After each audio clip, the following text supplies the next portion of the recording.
Di dalam banyaknya problematika, saya ada mencatat beberapa hal yang perlu dibenahi ke depannya siapapun calonnya.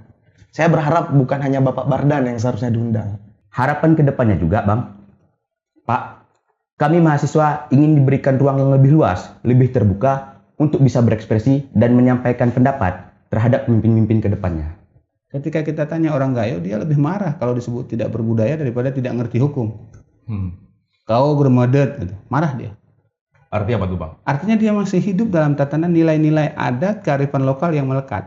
Tapi kalau dia kamu nggak ngerti hukum, iya, Biasa aja. biasa aja. Tiap tahunnya itu Bang, 5 orang dari daerah Aceh Tengah itu pulang karena bukan gagal, bukan tidak mampu untuk bersaing, tetapi kendala ekonomi.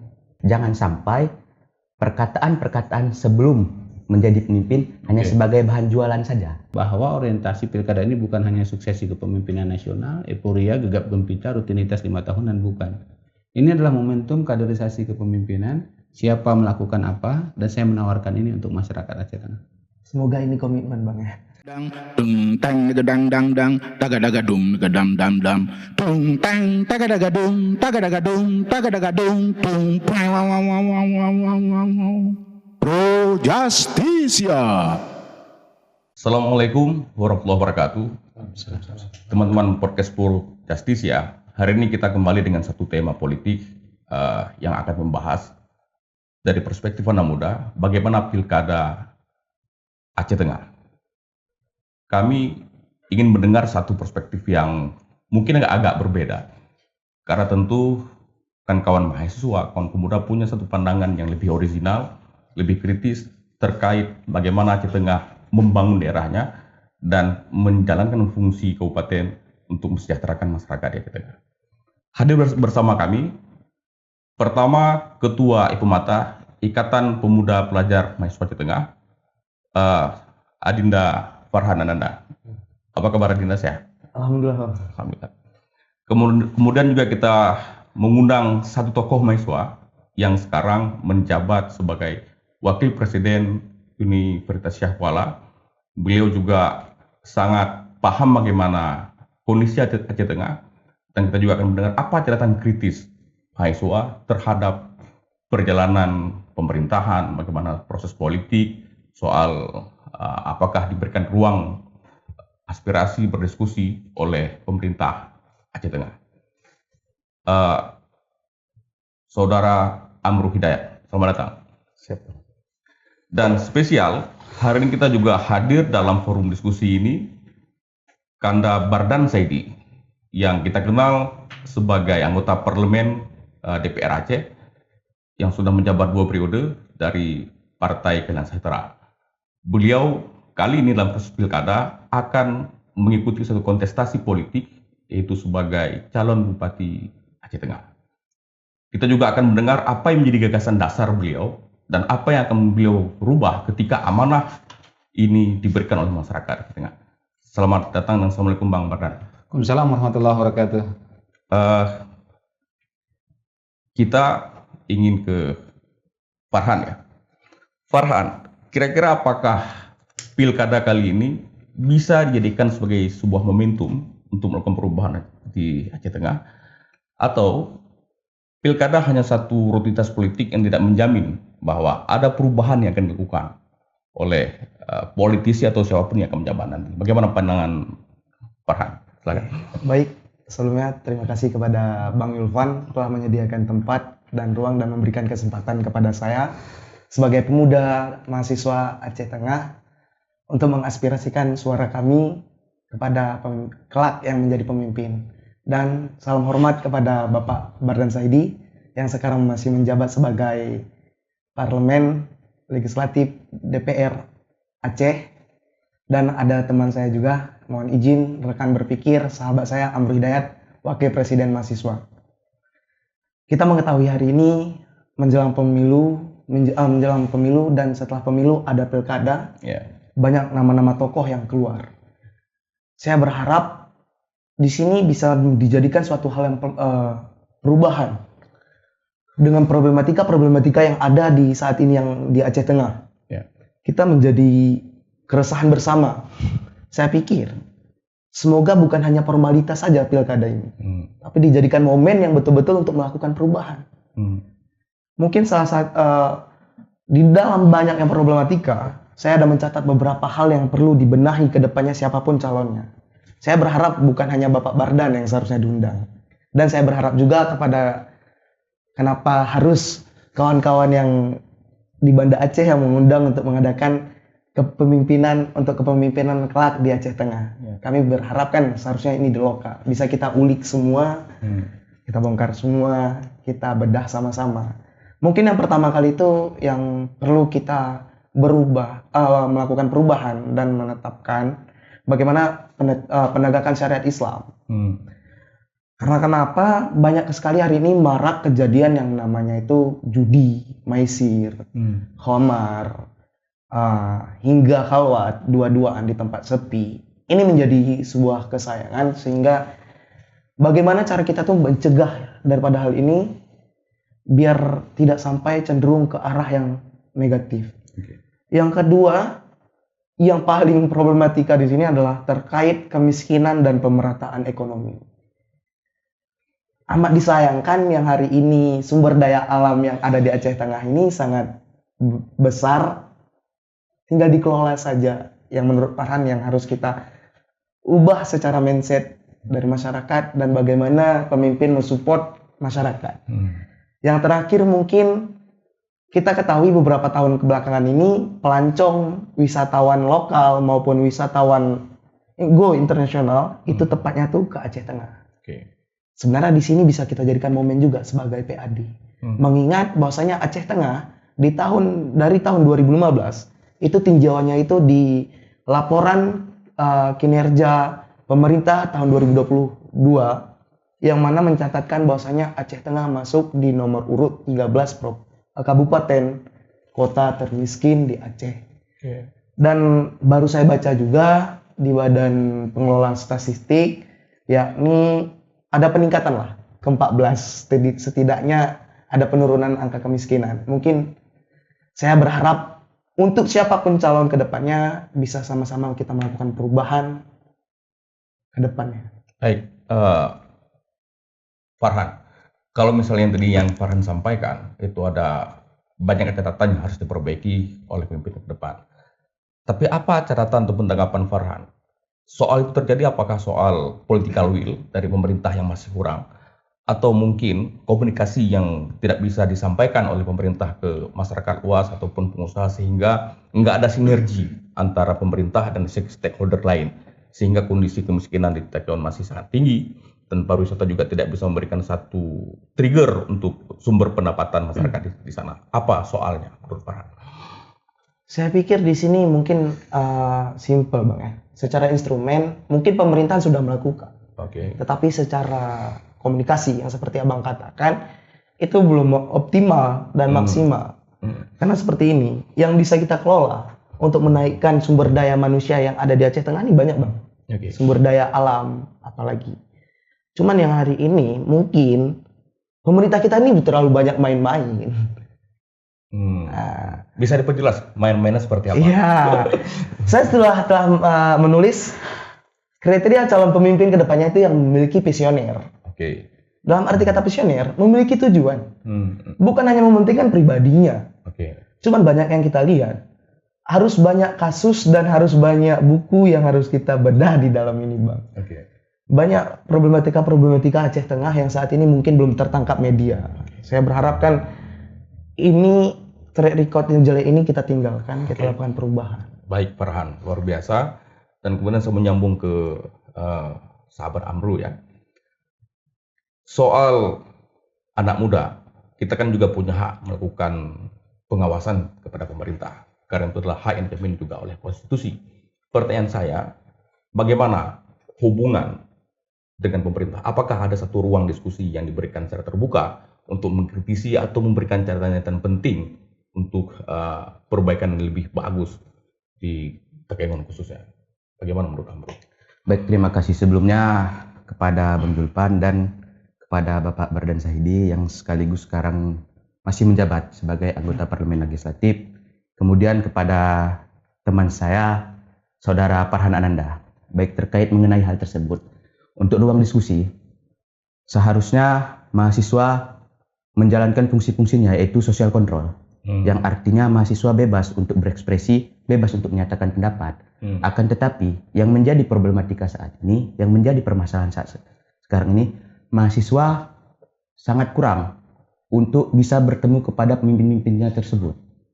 Dalam artian bahwasannya ketika memang mahasiswa ingin bertemu, itu harus ada kontroversi ataupun permasalahan-permasalahan yang besar terlebih dahulu.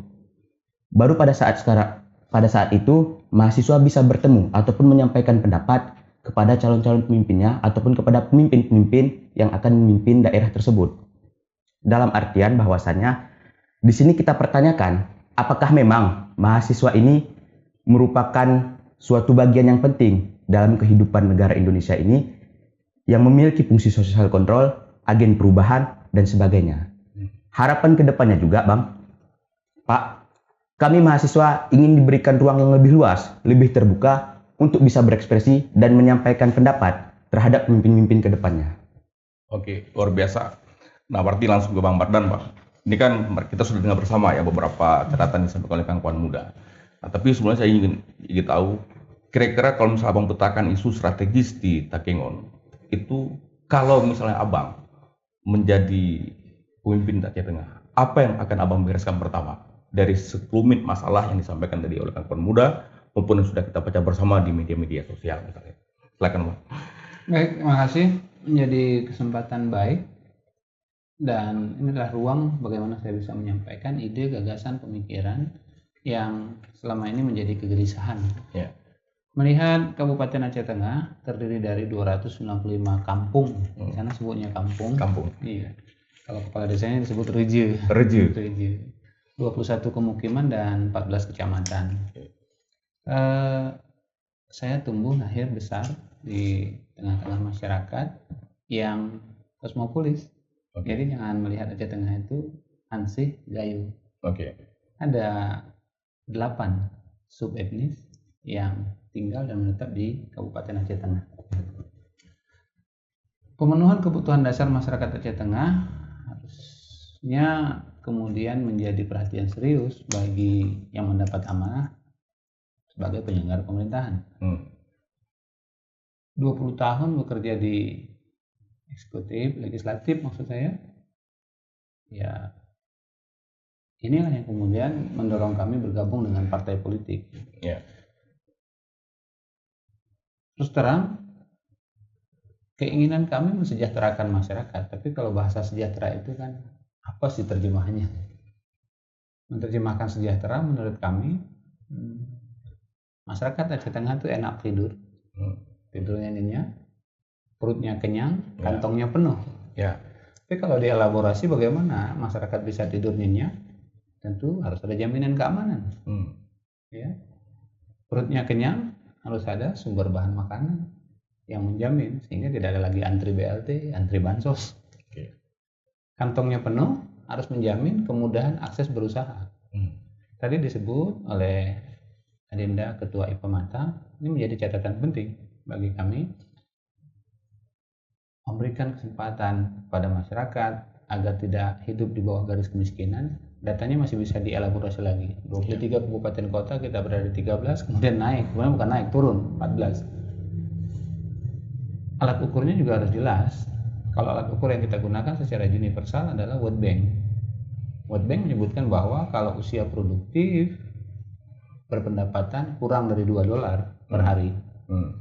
Saya belum keluar rumah kalau belum membaca ya 24 lembar ya dari 2 media mainstream, kemudian scroll beberapa media. Satu yang paling penting adalah kurs rupiah terhadap dolar. Karena sumber pendapatan penghasilan masyarakat ketika pesisir bergejolak dengan tukar rupiah terhadap dolar, Aceh Tengah tidak masalah. Karena di sana ada kopi, sudah tidak bisa dinafikan. Semua pedagang pengumpul kopi itu dia akan melihat bagaimana fluktuasi pergerakan rupiah terhadap dolar. Tadi pagi 16.200. Ya. Kalau $2 berarti 32.800. Pertanyaannya sekarang adalah kesempatan kerja untuk jadi kuli bangunan saja dia dapat 75.000. Nah, menciptakan lapangan kerja, maka orientasi pembangunan Aceh Tengah ke depan pada sektor pertanian dan pariwisata. Ini yang saya tangkap dari pemerintah dan kita menjawab itu. Ya. Merumuskannya sederhana sih sebenarnya. Kalau kemudian mendapat amanah dari masyarakat melalui suksesi kepemimpinan nasional, pileg sudah selesai nih kan? Ya. Lanjut pilpres, Ya. kemarin bersamaan. Ya. Nah, ternyata di Aceh Tengah tidak berpengaruh. Tidak ada ekivalensi antara konstelasi politik secara nasional, Ya. provinsi, kabupaten, kota. Oke. Nah, kami melihat bahwa pilkada itu pilih orang, bukan pilih partai. Nah, ketika kita sampaikan, datang bertemu dengan masyarakat, Anda lakukan ini, oke. Anda kerjakan ini, oke. Malah kita belanja masalah. Ini yang kemudian ruang bertemunya, Pak Wapres, ruang bertemunya bisa disampaikan. Saya membuka kanal media sosial, kemudian menyebarluaskan nomor kontak, HP, hatta di semua alat peraga. Tinggal japri saja. Kendala teknis untuk berkomunikasi tidak terlalu susah untuk kemudian di era konvergensi media hari ini kan. Tinggal usung temanya apa gitu. Siapa melakukan apa, bagaimana, berapa, kapan, kan ini saja masalahnya. Ya. Nah, dari rumusan itu saya simpulkan kepada 7 suku kata saja. Ya. Aceh Tengah sejahtera melalui penyelenggaraan pemerintahan yang adil, bersih, peduli, dan melayani. Itu tagline. Ya, Oke. hanya 7 suku kata. Aceh Tengah sejahtera. Sejahtera tadi tidur nyenyak, perut kenyang, kantong penuh. Resource-nya ada, sumber dayanya ada. Tinggal siapa, melakukan apa, bagaimana, berapa, kapan. Turunan misinya gampang saja. Gampang ketika dituliskan. Iya. Ketika diaplikasikan, ya ini kan tinggal bagaimana mendorong aparatur mau bekerja. Mau banyak, mampu kurang. Akan menemukan variabel mau dan mampu, tentu kita akan selektif kepada siapa akan kita berikan amanah ini. Sebagai calon kepala daerah, kita harus juga memiliki tim ya, rekan kerja yang tersebar dalam satuan kerja perangkat kabupaten, SKPK. Nah, tujuan yang pertama adalah tentu kita sebagai masyarakat yang religius, Aceh Tengah beriman. Aceh Tengah sehat. Kerjaan saya sebagai anggota DPR Aceh itu tidak lebih, Farhan, menerima telepon minta diadvokasi kamar di Zainul Abidin. Itu saja. Karena kenapa? Daya tampung rumah sakit kita itu rasionya tidak berbanding sama dengan jumlah penduduk. Beda pendekatan apa yang kami dapatkan di Beksitas, Turki. Kami belajar di sana. Di sana itu sudah ada rasio. Berapa jumlah penduduk, berapa rumah sakit yang tersedia. Dan rumah sakitnya juga dengan bed. 1 dokter spesialis. Ya. Hari-hari begitu. Lonjakan jumlah pasien dari 23 kabupaten kota itu menjurus ke Banda Aceh. Nah, kita disebutkan tadi sebagai wakil rakyat kabupaten, Bang, tolong dong, Bang, ini dong. Nah, seperti itu. Ini masalahnya, akar masalahnya kita kan tidak pecahkan. Aceh Tengah beriman, Aceh Tengah sehat, Aceh Tengah pintar. Ya, Aceh Tengah juara. 1, Bang Irfan, Aceh Tengah hijau. Aceh Tengah itu adalah hulu, das Kerung Pesangan dan Laut Tawar yang kemudian mengaliri daerah pesisir. Di sana ada mega proyek. Energi bersih terbarukan dari PLTA Kerung Pesangan 1, Kerung Pesangan 2, dan Kerung Pesangan 3. Tidak hanya melihat Danau Lawatar itu sebagai ya tempat wisata. Saya pastikan sepanjang Danau Laut Tawar masih berair, sepanjang itu wisatawan akan datang. Tapi bukan hanya itu, melihat Danau Laut Tawar itu. Energi bersih terbarukan, potensinya ada di situ. Beda dengan PLTU, PLTA, PLTD yang menggunakan batu bara, keruk dari bumi Kalimantan, angkut pakai kapal, bakar di Nagan Raya, kemudian menjadi limbah, asap dan polusi. Kalau energi bersih terbarukan yang kita punya di daerah das Kerung Pesangan, setelah menggerakkan turbin, air yang mengalir itu masih bisa menggerakkan turbin berikutnya.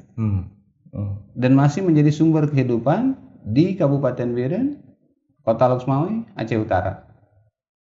Kalau kemudian menyelamatkan Aceh, selamatkan Danau Laut Tawar. Itu dia. Caranya bagaimana? Jangan babat hutan di sekeliling danau. Aceh Green. Ya, Aceh Green tidak disebutkan dengan babat hutan tanam sawit. Tidak. Kopi itu tanaman yang sangat ramah terhadap lingkungan. Ada konflik satwa dengan manusia. Saya tidak sebut konflik ya, tapi interaksi negatif. Yang dirusak itu sawit, Bang Irfan. Ya. Tapi kopi tidak. Kopi tidak. Hatta kopi yang kita minum ini, kalau kita di Takengon tidak lagi minum kopi dengan cara, ya maaf kalau saya sebut kopi sarung, Ya. ya kaos kaki lah gitu kan. Mungkin itu gaya aja minum kopi. Di sana ekstrak kopi Ya. dengan berbagai barista, Ya. dengan berbagai varian turunan kopi. Itu dia. Oke. Aceh hijau. Aceh mandiri, Aceh berbudaya, Aceh sejahtera. Budaya Gayo itu sangat melekat. Ketika kita tanya orang Gayo, dia lebih marah kalau disebut tidak berbudaya daripada tidak ngerti hukum. Kau bermedet, gitu. Marah dia. Artinya apa tuh Bang? Artinya dia masih hidup dalam tatanan nilai-nilai adat kearifan lokal yang melekat. Tapi kalau dia kamu nggak ngerti hukum, iya. Biasa aja. Biasa aja. Lah iya kita nggak ngerti hukum, Bang, nggak tahu. Tapi kalau disebut tidak beradat, sopan, Bang. Sehingga penyebutan, ya yang tua di atas kita panggil Bang. Adik dari ibu dipanggil Pun, Cik, Kil, masing-masing itu. Hatta terhadap ternak saja kita punya sebutan. Memanggil bebek di sana tuh riri, memanggil ayam kur, mengusir anjing cis, mengusir kucing pus, hus. Itu kearifan lokal yang melekat. Kalau pus kita bilang itu ayam tidak akan pergi. Kalau hus anjing tidak pergi. Kalau tuk anjing yang datang. Nah ini tatanan kearifan lokal. Jadi tidak terlalu sulit untuk saya kalau kemudian kita berani turun, linting baju, jelaskan ini kepada masyarakat dengan sumber PAD tadi ya disebutkan 1,2 triliun. Itu PAD-nya? Semuanya APBD. Oke. Kalau PAD-nya bersumber dari DAU ya, ini kan sudah bersumber dari APBN untuk membiayai penyelenggaraan pemerintahan dengan 5.000 ASN yang paling banyak itu di tenaga edukatif.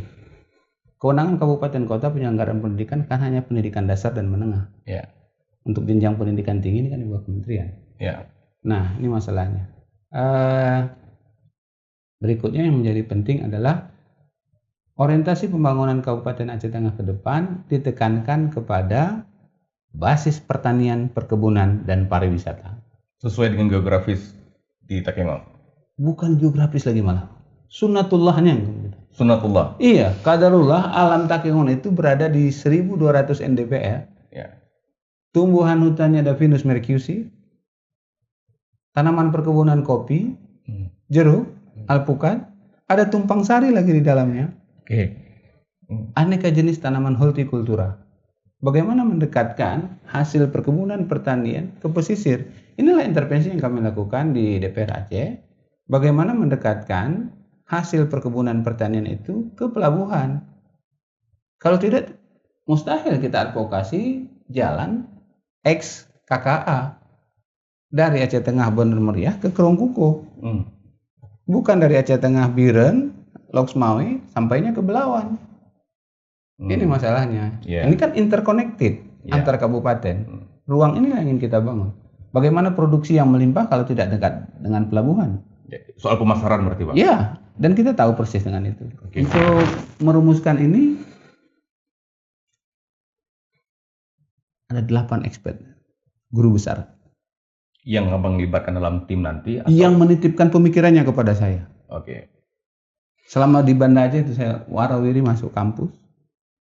Ya, dan mereka menaruh harapan besar.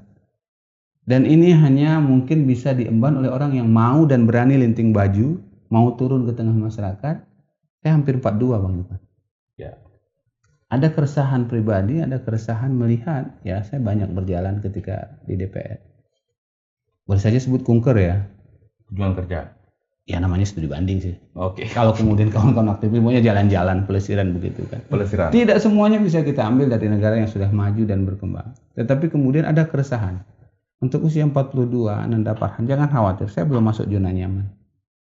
Ya, kalau yang lain sudah masuk zona nyaman, bahwa orientasi pilkada ini bukan hanya suksesi kepemimpinan nasional, euforia, gegap gempita, rutinitas 5 tahunan, bukan. Ini adalah momentum kaderisasi kepemimpinan, siapa melakukan apa, dan saya menawarkan ini untuk masyarakat Aceh Tengah. Semoga ini komitmen Bang ya. Iya. Dan itu tertuang dalam visi misi yang nanti kalau terpilih mandat politik kita dapat dalam RPJM. RPJM itu 5 tahun. 5 tahun sekali. 5 tahun sekali. Ya. Padahal jangka pendeknya 1 tahun. Kepala daerah tidak akan mungkin bisa bekerja di 5 tahun, Yulfan. Tapi sebentar Bang, sebelum Abang teruskan ya, saya ingin konfirmasi.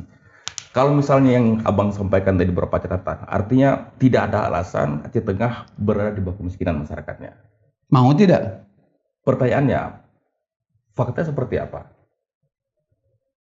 Regulasi yang dimiliki pemerintah itu bersifat memaksa kalau sudah ditetapkan bersama. Nah, kepada masyarakat dipaksakan tidak boleh, tapi diajak. Ya. Diajak dengan memberikan ruang seluas-luasnya. Kita melakukan apa? Fungsi pemerintahan kan hanya ada 4. 4 saja fungsi pemerintahan. Tapi kadang-kadang kita salah menempatkan. Pertama adalah fungsi pembangunan. Tujuannya untuk kesejahteraan. Yang kedua fungsi pelayanan. Ya. Untuk keadilan. Dalam hal pelayanan kita harus punya prioritas. Anak-anak, lansia, ibu hamil itu harus diprioritaskan. Ya. Oke. Fungsi pemberdayaan. Tujuannya agar mandiri. Ini yang diberikan stimulus, tidak selamanya. Ya, kemudian ada fungsi pengaturan. Fungsi pengaturan itu untuk tertib. Mustahil pengaturan dilakukan kalau belum ada pemberdayaan. Pemberdayaan belum bisa dilakukan kalau belum ada pelayanan. Pelayanan belum bisa dilakukan kalau kita tidak membangun. Tujuan pembangunan ini harus dikontrol. Kalau ada yang kemudian menyebutkan tidak diajak, tidak terlibat, partisipasi ruang publik itu sangat terbuka. Bahkan tulisan di dinding Facebook saja saya baca. Ada yang langsung ngetek. Itu cara Abang untuk mengetahui apa menjadi aspirasi. Menjaring semua. Yang ngetek ke kita itu luar biasa. Yang paling banyak saya gunakan adalah Instagram ya, untuk kalangan milenial. Ya, untuk emak-emak ada TikTokan dan sebagainya. Kalau yang mau serius lagi ada Twitter. Oke, baik Bang. Bagaimana tanggapan Adinda kita nih Bang terhadap apa yang disampaikan oleh Bang Farhan? Ini kan agak ideal Farhan ya. Mungkin di bawah ataupun di akar rumput agak berbeda, ya kan? Apakah Farhan setuju dengan apa yang disampaikan oleh Bang Farhan? Ada beberapa hal yang harus dilakukan, yang harus diperkuat misalnya. Kalau menurut Farhan, hal pokok atau mendasar yang harus diperbaiki untuk menuju Aceh Tengah yang lebih sejahtera misalnya. Nah, jargon sejahtera memang menjadi jargon semua orang hari ini ya. Tapi kira-kira faktanya seperti apa dan apa yang harus segera dilakukan menurut Farhan? Nanti silakan juga Afru ya. Kita kasih, boleh dong kita kasih tanggapan ya ke Bang Farhan untuk mengkritisi atau memperkuat ya. Ya, izin Pak. Ini yang ingin saya tanyakan, ini komitmen atau hanya sekedar bahasa politisi yang akan mencalonkan diri? Inilah yang kemudian menjadi sulit diyakinkan ya. Ya. Politisi hebat itu dia mampu meyakinkan banyak orang, walau dia sendiri belum yakin. Tapi ini kan bisa diformalkan, Bang Ilvan. Ya. Ini kesempatan pertama tampil di ruang publik di ini nih podcast Pro Justistia ini. Ini akan menjadi catatan dan rekaman digital. Iya. Tapi kalau mau diformalkan dalam bentuk legal formal, ini kan tertuang dalam visi misi yang itu harus dipertanggungjawabkan dan dipertanggunggugatan. Sebagai kader partai yang mengusung saya, kita punya 3 ikatan moral ya. Yang pertama adalah legal. Soal legal. Bukan legal bahasanya. Halal secara syar'i. Artinya ada soal pertanggungjawaban kepada Tuhan. Pertanggungjawaban nilai-nilai ruhaniyah, nilai-nilai ilahiyah. Bolehlah kerbau dipegang talinya, politisi dipegang ucapannya. Ya. Mungkin Bang boleh pernah lanjutin? Cuman ingin menanyakan, ini komitmen atau hanya sekedar bahas? Ini sebagai ruang diskusi Bang ya. Kita santai sambil ngopi nih. Ya. Semoga komitmen ya. Siapapun ini kepada bakal calon bupati, siapapun nanti, semoga kami tidak berat sebelah karena di sini kami berdiri di tengah-tengah selaku pemuda. Social control ya. Dulu ada begini, Farhan. Ada fakta integritas yang kemudian dibubuhkan materai secara legal formal, ini bisa kan didelik kemudian hari. Ada yang kemudian menyodorkan, ini Bang, ini kontrak politik. Saya sering melakukan itu. Ini kontrak kinerja. Kemudian ada yang kemudian mendekatkan lagi 100 hari pertama melakukan apa begitu. Nah, potensi itu ada. Saya sampaikan bahwa usia 42 usia psikologis lah untuk kemudian berani linting baju turun di tengah masyarakat. Kalau mau dilegal formalkan, kenapa tidak? Oke, berarti saya terjemahkan apa yang menjadi pernyataan Bang Farhan bahwasanya ruang ini sebagai ruang kita untuk menguji gagasan. Tapi kalau misalnya beliau diminta untuk melakukan satu statement tertulis dalam bentuk apapun itu, beliau bersedia. Siap ya. Siap. Tapi karena saya juga paham soal hukum, soal fakta integritas kontra politik itu kemudian tidak juga berarti, Bang. Karena yang paling penting itu adalah morality. Moral itu. Bukan soal legal ataupun bukan soal komitmen tertulis, Morality soal itu morality. Itu yang paling penting. Nah, silakan Meran. Bapak sebelumnya 10 tahun ya di DPR Dewan Perwakilan Rakyat Aceh terkait masalah kesehatan. Miris Bang, ada satu mahasiswa yang ini dikatakan sejahtera tadi ya. Mungkin salah satu yang diusung ke depannya yang akan menjadi jargonnya Bapak kita untuk melanjutkan. Dia mahasiswa dari Jagong Bang. Saat itu dia kecelakaan. Bahkan tingkat urusan kamar aja dia tidak mampu. Karena dalam kecelakaan itu kalau tidak ada tanggungan dari jasa raja, kalau dia kecelakaan tunggal itu tidak bisa dicairkan. Seperti itu. Dia mirisnya Bang, dia itu kecelakaan ketika sedang melakukan pelengkapan syarat untuk KIP. Untuk KIP. Oke. Di mana letak titik sejahtera ini kan? KIP. Dia di sini hanya numpang. Ya. Dia ingin keluar daripada zona nyaman, keluar daripada zona yang sekarang ini dialaminya untuk melanjutkan zona yang baru. Untuk mendapatkan pendidikan yang ke depan yang lebih layak. Ya. Tapi apa? Tidak ada satupun yang namanya ayah-ayah kami yang di dalam parlemen, mau itu di legislatif provinsi, mau itu di daerah, bahkan bupati tidak ada menggubris ini, Bang. Paran yang advokasikan kepada kawan-kawan fakultas bahwasanya ini yang harus kita selesaikan. Lalu letak sejahteranya di mana? Apa yang dikatakan tadi, mohon maaf, mungkin di akar rumputnya berbeda. Terlepas lah. Itu salah satu contoh kasus. Contoh kasus, masih banyak kasus lagi nih.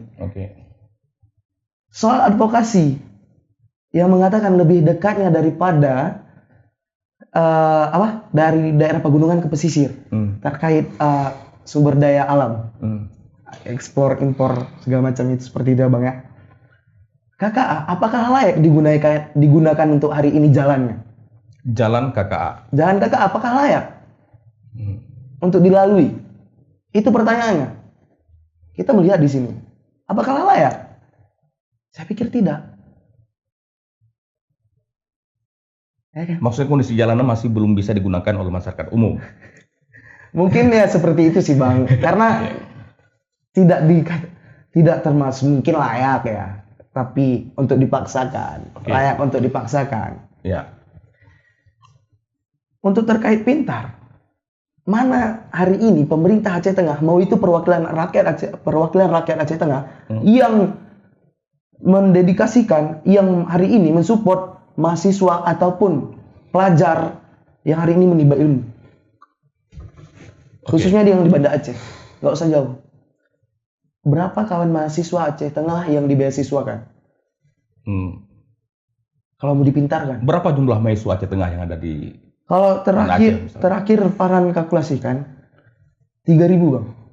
3.000 mahasiswa yang 2.500 yang aktif, selebihnya seleksi alam.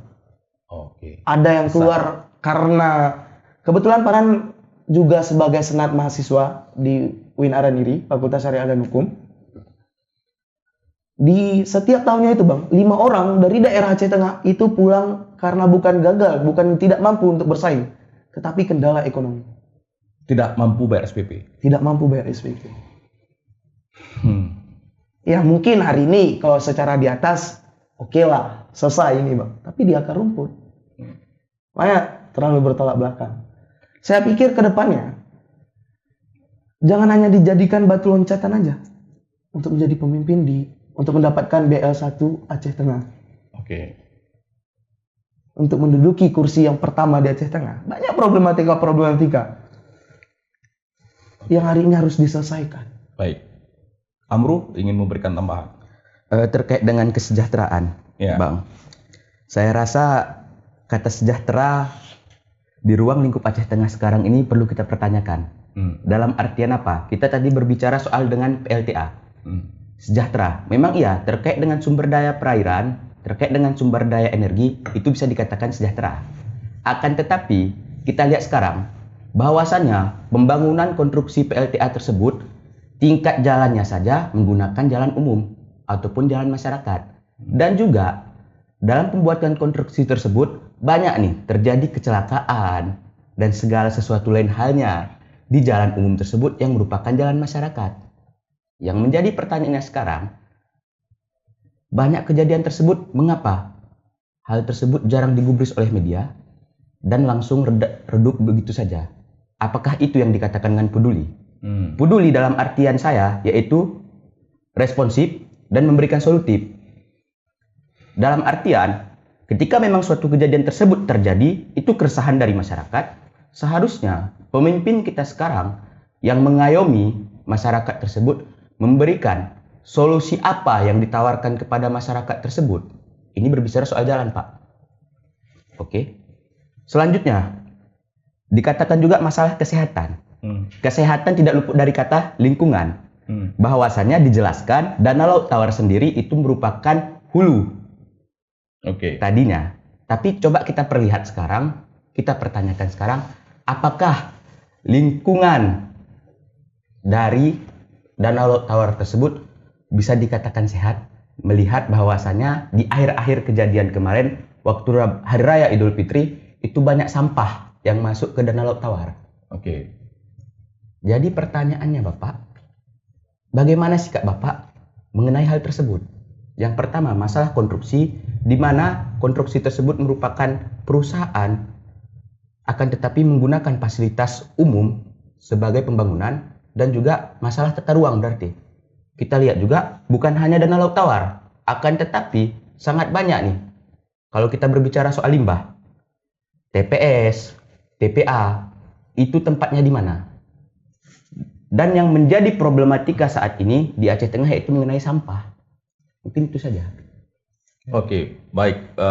Sebelum ke Bang Bardan.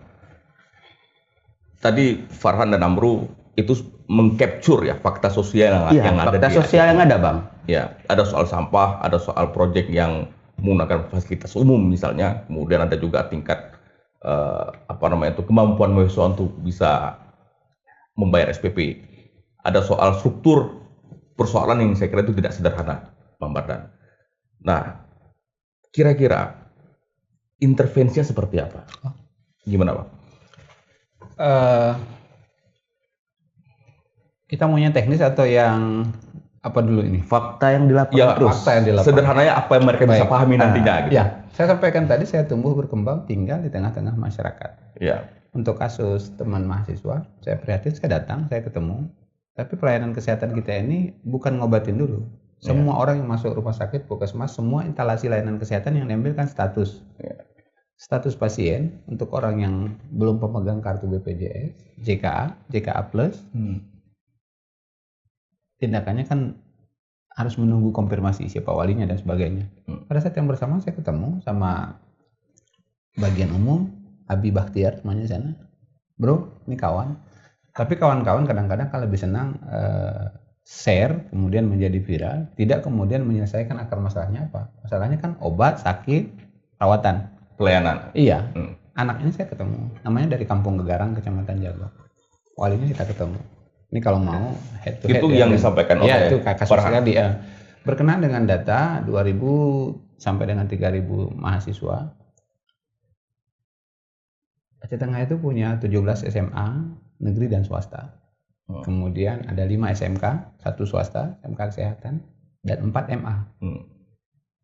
Yang paling tinggi itu ada SMA 1. Lulusannya sampai dengan 180 sampai 200 setiap tahun. Kalau sampai dengan 2.500 saya belum tahu apakah tahun akademik 2013 yang lalu atau yang sekarang. Datanya gimana tuh? Jadi ini perubahan jawab ya. Nah itu dia. Kalau yang lulusan SMA itu banyak pilihan. Nah, kecenderungan anak muda di sana itu memilih sekolah ikatan dinas. Baik Bintara Polri. Akademik yang langsung bisa bekerja. Nah, kalau kemudian untuk melanjutkan studi, beasiswa yang diberikan itu kan stimulus, Pak. Tidak semua orang kemudian dibiayai. Iya. Saya mengambil kaedahnya begini. Undang-undang itu Saya promosi undang-undang ya, Ya. dalam kanun pendidikan Aceh. Ya. Breakdown-nya kan hanya wajib belajar 12 tahun. Sampai SMA. Iya, dan itu jauh lebih tertinggal apa yang saya yakini sebagai seorang kader partai. Tarbiyatun minhajul hayyah. Belajar dari ayunan sampai qiyam lahat, tidak dibatasi dengan 12 tahun. Ini kan hanya menggugurkan kewajiban pemerintah kalau semua orang tamat SMA sederajat. SMA sederajat bisa jadi paket C, bisa jadi nyantri 12 tahun. Ya. Itu dia. Nah, kalau kemudian datanya, beasiswa itu kan ada hak dan kewajiban. Haknya dia terima beasiswa, kewajibannya dia berprestasi. Ya. Kalau tahun berikutnya dia tidak menunjukkan prestasi akademik yang mengembirakan, kan ada kompetisi, promosi dan degradasi di dalamnya. Ya. Beasiswa ini tersedia dalam 4 platform. Beasiswa prestasi, ya, beasiswa atau bantuan belajar korban konflik, DOAPA, atau bantuan yang tidak mengikat. Bantuan yang disediakan itu adalah bantuan menyelesaikan tugas akhir. Ya, itu yang tersedia. Nah, untuk mengakses ini barangkali butuh ruang kanal informasi yang tersekat gitu kan. Persoalannya kalau beasiswa kurang mampu, bantuan belajar kurang mampu kan ada apa namanya ya? Miskin yang diformalkan, Bung Irfan. Miskin yang diformalkan. Iya, Nah, itu saya kurang paham. minta surat keterangan miskin. Oke. Iya, artinya negara ini mengakui bahwa dia miskin. Bagaimana kehadiran negara? Pemerintah Kabupaten Aceh Tengah, Kecamatan Kutu Panang, Kampung Ratawali. Saya yang bertanda tangan di bawah ini, Kepala Desa atau Reji Kampung Ratawali, memberikan keterangan Wah, dia miskin. bahwa dia miskin. Berarti Artinya, nepotisme, Pak. bukan. Miskin yang diformalkan maksud saya itu pemerintah melegalkan bahwa Anda itu miskin untuk mendapatkan akses bantuan. Padahal seharusnya dia tidak miskin. Yang menentukan kriteria miskin itu seperti apa? Ini yang belum sepakat. Kalau tadi saya menyampaikan, yang miskin itu pakai data universal. Pakai standar apa? Standar WTO tadi. World Bank. World Bank. Ya, World Bank itu kalau kemudian usia produktif, berpenghasilan kurang, lebih kecil atau kurang dari $2. per hari. One day, $2. Artinya 30.000 per hari sekitar 32.800. sekitar 1 juta per bulan. Iya, nah yang dikatakan dengan usia produktif, boleh nggak kita head to head? Kan persoalannya persoalan mindset. Lebih banyak mana kita berada di bawah kebun kopi daripada pegang gadget? Oke. Ya, almarhum Farid Wajid ini menyebutkan bom yang paling berbahaya untuk anak muda kita. Ini kalau kemudian di challenge ya, dengan data seperti tadi, Aceh Tengah punya 17 SMA negeri dan swasta, kemudian 5 SMK, 1 swasta, SMK Kesehatan, dan 4 MAN, Madrasah Aliyah Negeri. Kompetisi lulusan tamatan SMA sederajat itu tadi, pilihan utamanya, kecenderungannya adalah sekolah ikatan dinas. Saya boleh sebut? Ya. Boleh sebut. Paling tinggi peminatnya itulah daftar Bintara, Polri. Sekolah Kepolisian Negara atau sekolah Bintara Angkatan Darat yang pakai. Maksud Abang, sekolah ikatan dinas itu menjelaskan bahwa mereka ingin ada satu jaminan pekerjaan. Langsung kerja. Ya dengan berbagai cara kan begitu. Oke. Yang kedua, konstruksi jalan dan jembatan. Ini juga harus dijelaskan. Di pemerintahan itu kewenangan kan sudah dibagi. Ini kewenangan pemerintah pusat melalui kementerian, ini kewenangan pemerintah provinsi melalui dinas provinsi, ada kewenangan kabupaten. Ya. Tidak ada kemudian menyebutkan jalan masyarakat. Itu semua jalan kita. Konsekuensi dari sebuah pembangunan pasti akan ada berdampak. Minimal itu dampak polusi. Seperti itu. Layak atau tidak sebuah jalan. Tadi malam saya tempuh perjalanan darat. Ya. Nyampe itu kemarin. Nah, permasalahan sekarang begini, Pak. Oke, izin Bang ya. Ya, ya. Permasalahan sekarang begini. Ini kan istilahnya perusahaan ini perusahaan besar nih. Seharusnya kalau kita lihat referensi dari KKA, mereka memiliki jalan sendiri untuk akses, Bang. Makanya Artinya antara jalan proyek sama jalan yang masyarakat diakses oleh umum masyarakat itu beda, itu berbeda. Oke. Kita kan lihat KKA. KKA ketika memang dari Bener Meriah ke Aceh Utara, itu ada jalan sendirinya. Oke. Dan itu khusus untuk proyek KKA tersebut. Akan tetapi sampai sejauh ini PLTA, di situ jalan masyarakat, di situ jalan proyek.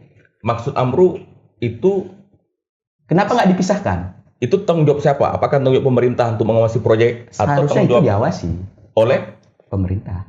dan parlemen? Ya, Lokusnya di mana dulu ini? Lokus yang mana? Saya belum ngeh. Kalau kemudian jalan Takengon Angkop itu ruas jalan negara. Kalau kemudian lokasi jalan proyek itu ada di Mulia Jadi, ada langsung ke Sikiren, yang kemudian bawah terowongan. Kalau kemudian jalan Takengon Angkop Genting Gerbang kemudian Pameng, itu di bawah balai. Semuanya juga mengakses jalan itu, termasuk lintas Takengon Nagan Raya. Nah, kalau kemudian disebutkan maunya main angka ya. Ya, Nah, angka itu kan ada traffic accident yang kemudian tahun ini berapa sih pengguna jalan yang angka kecelakaan lalu lintas seperti itu. Nah, kalau kemudian saya lebih senang bicaranya kalau di letaran kebijakan. Kebijakan itu karena kita kan belum nih menjabat nih akan melakukan apa, bagaimana, berapa, kapan. Tapi kalau dengan kasuistik harusnya by data. Saya lanjutkan biar habis dengan kesehatan. Prim saya bicara kesehatan itu undang-undang kesehatan. Pertama promotif. Yang kedua preventif, pencegahan. Yang ketiga kuratif, pengobatan. Yang keempat adalah rehabilitatif. Setelah sembuh dia diapain? Kan ini dia. Nah, porsinya ini harus dibagi rata. Mana yang promotif, mana yang rehabilitatif, mana yang kuratif. Saya tanya Pak. Iya. Rumah sakit di Takengon itu kalau misalnya kita bagi berdasarkan kelas, itu kelas berapa Pak? Tipe B, Tipe non B. kependidikan. Di atasnya berarti Ada tipe A, tipe A. kependidikan. Apakah mungkin rumah sakit di Takengon itu ditingkatkan kualitasnya sehingga Kalau orang tipe tidak A itu dia harus punya penunjang, ada peran edukatif, studi by bed, ada orang belajar dan sebagainya. Karena kita tidak punya fakultas perawatan, yang ada cuma kebidanan. Nah, kemudian jumlah ranjang yang tersedia, saya bicaranya rasio tadi. 151.000 penduduk Aceh Tengah, rasionya itu ada 351 kamar. Dan itu belum dipenuhi. Penambahan ruang belum cukup. belum terpenuhi. Kalau berbicaranya rasio. Nah, ini kan belum disepakati dalam RPJM. Dan kalau bicara di level provinsi, nah yang digugat oleh teman-teman ini kan sekarang Anda anggota DPR provinsi. Cukup nggak rasio rumah sakit umum Zainal Abidin? Tapi kan ada rumah sakit penyangga di sampingnya, ada punya Meraksa, punya Kota Banda Aceh, ada punya Kesdam dan sebagainya, punya Bayangkara. Nah, kalau bicara undang-undang kesehatan, standar minimum pelayanan kesehatan kita sampai saat ini belum. Tapi kalau kemudian kita sebagai kepala daerah, pemenuhan kebutuhan dasar ini menjadi tanggung jawab kepala daerah. Pemenuhan kebutuhan dasar itu pertama kan makan, minum, perumahan, kesehatan. Hak dasar masyarakat. Iya, Maslow kan nggak bicara begitu. Nah, kalau ini masih ada bahan terkait itu, tempat, ruang dan waktu dipersilakan untuk kemudian membahani agar dirumuskan. Ini tataran ide yang kita sampaikan. Iya. Artinya apa? Membuka ruang untuk bisa mempercepat ataupun kan visi misi kan juga harus implementatif. Iya. Kalau bukan karena visi misi itu kan mungkin orang tidak akan tertarik. Ini mau jualan apa sih Bardan gitu? Terkait masalah data, mungkin selaku ayah kami lupa menyebutkan bahwasanya sekolah itu bukan hanya di Aceh Tengah. Berapa banyak yang pelajar yang hari ini keluar daripada Aceh Tengah yang menimba ilmu di luar Aceh Tengah. Itu mungkin dilupakan. Terkait masalah data, analoginya seperti ini aja kalau memang tidak percaya dengan angka yang saya sebutkan. Di UIN ada 44 jurusan. Taruhlah mahasiswa aktif itu dari tahun 2020 sampai 2024. Ini 2023. Dari 2019 sampai 2023. Nggak usah banyak. Satu jurusan itu di setiap angkatnya itu ada 10 orang aja. Berarti ada 4 angkatan 40. 4 kali 4 sudah 160. Kan seperti itu dia hitungannya Bang. Nggak usah banyak-banyak Bang. Itu soal data jumlah soal data mahasiswa. Itu yang ingin kita katakan. Yang saya katakan, jalan yang dikatakan Pak Bardan tadi yang diadvokasikan yakni antara penghubung Takengon Banda Meriah ke KKA Kruku. Yang saya katakan, apakah layak jalan itu digunakan untuk mengangkut barang-barang yang akan dibawa ke daerah pesisir untuk dijadikan dolar. Yang Farhan tanyakan itu apakah soal tanggung jawab beliau sebagai anggota parlemen atau sebagai calon bupati? Ini dua hal yang harus kita pisah dulu, Bang. Ini yang ingin saya tanyakan. Kembali lagi Pak, yang ingin saya katakan. Parlemen sebentar lagi akan habis. Ini yang kedepannya. Mungkin makanya saya katakan tadi di pertama Pak, Bang. Harus dihadirkan semua. Jadi tidak menyerang salah satu calon, jadi adil. Yang ingin saya katakan di sini, apakah yang Bapak lakukan selama ini kapasitas sebagai anggota parlemen. Kapasitas sebagai anggota parlemen Oke. tidak menyanggupi atau menjadikan batu lompatan menjadi Baik. Pertanyaannya kalau misal beliau menjadi calon bupati nanti, iya. apa harapannya? Mungkin lebih ke closing statement. Apa harapannya? Tadi kan yang disampaikan itu aspirasi sebagai anggota parlemen gitu Pak ya. Tapi ketika bicara untuk ke depan seperti apa? Mungkin dari Paran semoga ke depannya bisa menjadi Aceh Tengah yang diharapkan. Aceh Tengah 1 bisa produktif, bisa memakai pemikiran-pemikiran daripada pemuda. Yang paling tepatnya yakni terkait garis kemiskinan, terkait kanun, terkait katanya kalau dari Pak Bardan sendiri ada Aceh Tengah beriman, Aceh Tengah berbudaya. Budaya kita tidak boleh dilupakan yakni Sumang. Pemerintah siapapun yang terpilih harus berani menetapkan perbuk terkait kanun Sumang itu kepada wisatawan. Sumang ini Bang, di dalam Sumangnya ada berbagai macam Bang. Ada Sumang Penengonan, Sumang Pecerakan. Cuman hal yang diimplementasikan hari ini Bang, di daerah wisata itu banyak yang berdua-duaan. Mungkin ini yang lebih kita tegaskan. Oke. Kedepannya Singkat saja. kami berharap pemuda ini terus dihadirkan, baik itu di RDPU, rapat dengar pendapat umum, Musrembang, dihadirkan untuk menyampaikan aspirasi. Mungkin dari kami sendiri, IP Mata akan menyerahkan berapapun calon yang akan berpartisipasi di dalam pilkada tahun ini. Mungkin kami akan menyerahkan proposal putih terkait aspirasi mahasiswa dan pemuda Aceh Tengah yang ada di Banda Aceh. Oke, sebelum membadan 1 menit ke Amru. Mungkin dari saya sendiri Bang, harapan saya ke depan kita harus memiliki seseorang pemimpin yang total dalam bekerja, kreatif dalam berkarya, dan loyal dalam mengabdi. Oke. Dalam artian ketika memang ketiga aspek tersebut telah dipenuhi, maka akan tercapai seperti apa Aceh Tengah yang kita inginkan. Oke. Jangan sampai perkataan-perkataan sebelum menjadi pemimpin hanya sebagai bahan jualan saja. Seperti yang dikatakan Bapak tadi, melainkan harus ada realisasi nyata dan implementasi yang nyata yang berimpak besar kepada seluruh mahasiswa dan kepada seluruh masyarakat yang ada di Aceh Tengah. Itu closing statement kamu. Ya. Baik, membadan 2 menit closing statement menanggapi dan juga memberikan satu penjelasan yang lebih singkat tapi utuh, Pak. Ya, diskusi singkat ini menjadi cemeti cepat. Ya. Ya, tambahan semangat lah. Ya. Kemudian kami harus turun linting baju. Kalau dilihat, sekali lagi saya sampaikan, menilik usia, ini masa usia psikologis yang kemudian ya di bawah 40 lah, menjelang 40 masih belum masuk zona nyaman untuk bisa melakukan harapan banyak masyarakat. Bukan hanya harapan pemuda, mahasiswa yang mereka berkelindan ya dengan berbagai persoalan. Layak tidak layak itu parameternya patut atau tidak patut. Tadi disebutkan ada nilai-nilai ruhaniah, ada moralitas, ada legal formal. Ya, sekarang ini saya harus buktikan, mampukah Bardan dengan timnya, mampukah Bardan dengan visi misinya, kabinetnya, meyakinkan publik untuk mendapatkan mandat politik. Sebagai politisi harus yakinkan itu. Ya. Yang dinilai dari seorang politisi itu bukan ucapannya, tapi tindakannya. Nah, itu dia.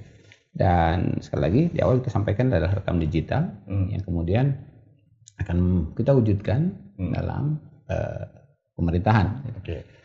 Priorisasi parlemen boleh, DPR boleh berakhir, karena ini kan priorisasi 5 tahunan, tapi secara program belum pernah berakhir, secara pemikiran belum pernah berakhir.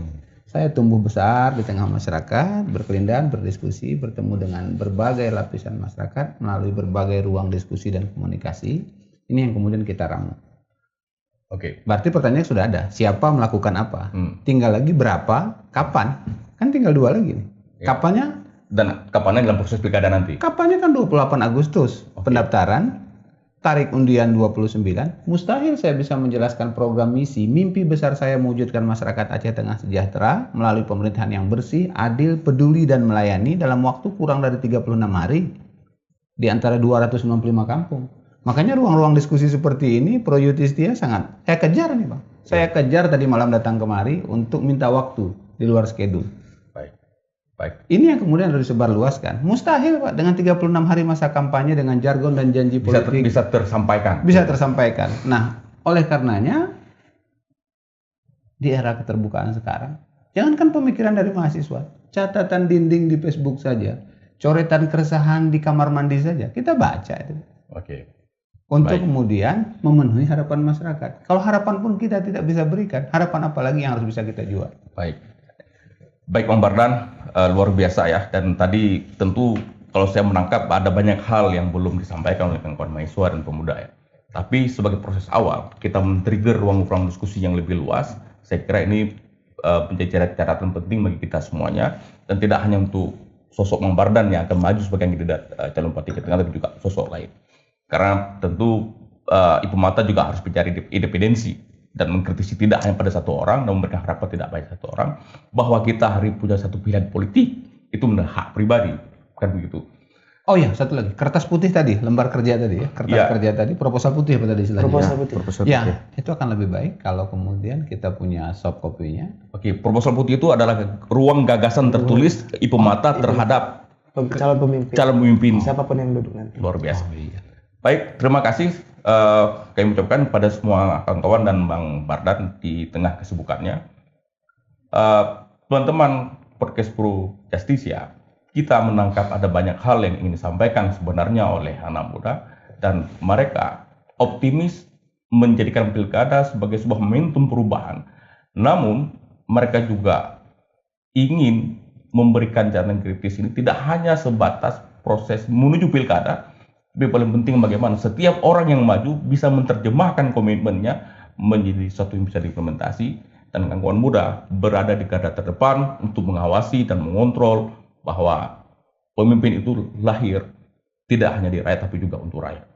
Saya akhiri, wabillahi taufiq, wassalamualaikum warahmatullahi wabarakatuh. Waalaikumsalam warahmatullahi wabarakatuh. Coba, Thank you.